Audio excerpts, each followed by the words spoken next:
Hello and welcome back to the channel. I have here the pink guava.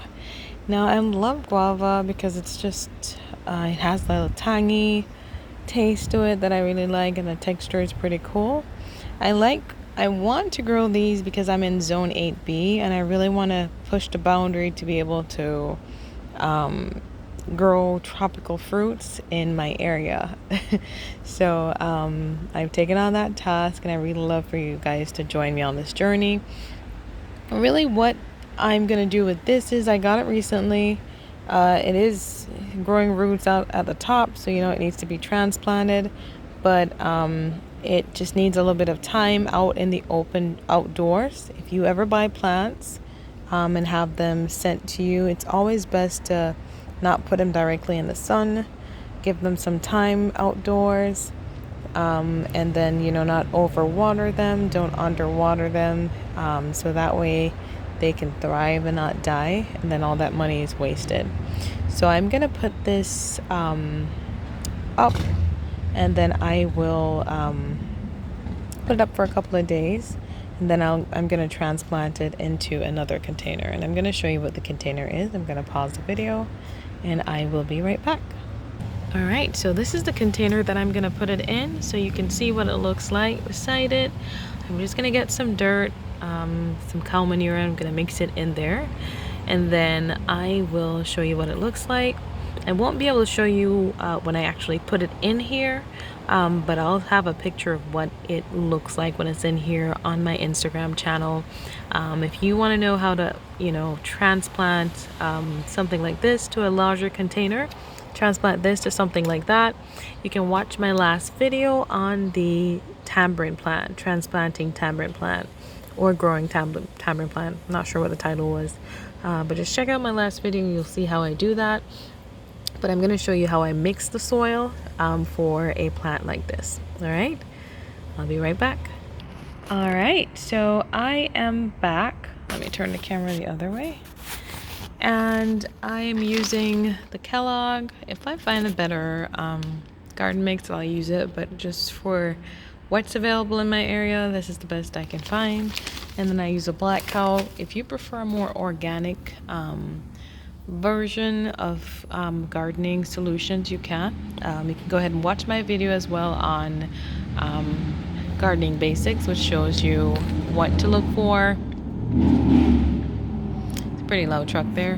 What to look for when you are starting out with amending your soil and all that. Over here in this bucket I have some coconuts. I have another video coming up on how to seed coconuts. But let's get back to the task at hand. Alright, so as you know, I'm always leaving my gloves in one area, never having them when I need them. You should wear gloves because it's just something that you should do. Don't follow me.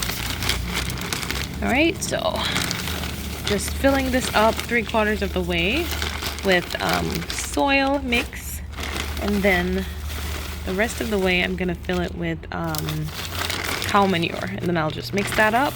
I do also add the KPH, potassium, NPK,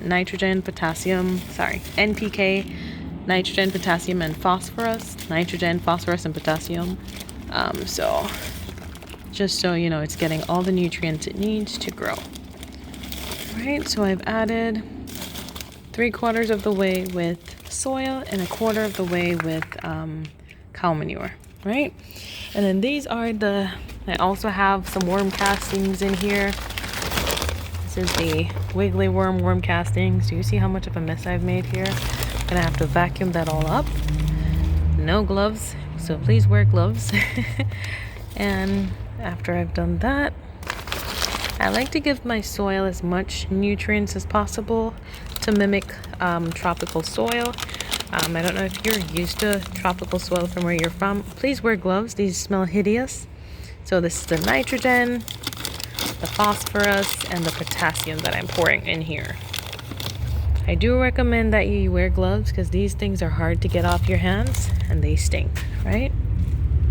So if you have, I will use better gardening tools as well. I just don't have them near me when I'm doing the videos. So you want to mix so all of this gets to the bottom of the container. So whenever you're mixing, you want what you have in here to be completely mixed out. So you always want to pull from the top, pull from the bottom up, so that everything can be a uniform, in a uniform way. All right, so that is pretty much it.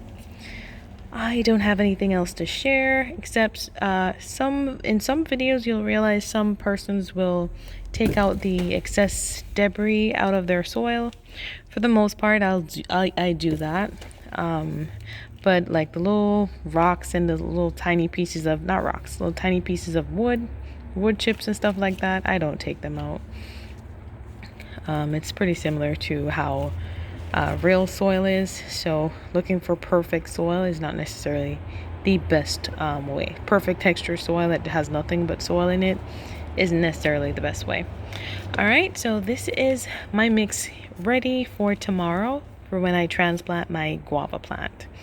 All right, and you can look at my Instagram channel. It's at Proud Gardenista, and see the picture upload of what it looks like. And then in a few weeks or months, I will upload more videos on the progress. All right, I will clear this mess out now with my vacuum and sweep it out. But I want you guys to have a great day, and thank you for joining.